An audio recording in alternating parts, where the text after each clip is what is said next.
ఇంకొకరు రండి మన వాళ్ళు యూనిఫామ్ పెట్టారు.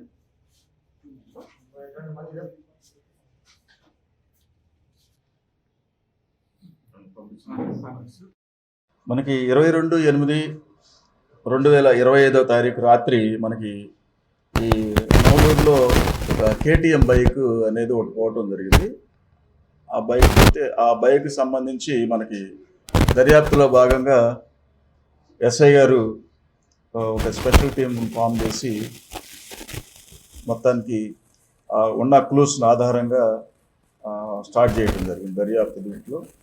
దీనిలో భాగంగా మనకి ఓవరాల్గా మనకి ఆ పోయిన బైకు ఏదైతే నవలూరులో పోయిందో బైకు కేటీఎం బైకు, ఆ బైక్తో పాటుగా మనకి ఇంకొక 9 వెహికల్స్ కూడా మనకి ట్రేస్ కావటం జరిగింది. అవన్నీ కూడా ఒక 7 కేసులు, గతంలో ఒక 7 కేసులుగా రిజిస్టర్ చేయడం జరిగింది. బైక్ దొంగతనాలు ఈ మధ్యకాలంలోనే జరిగినాయి అన్నీ కూడా.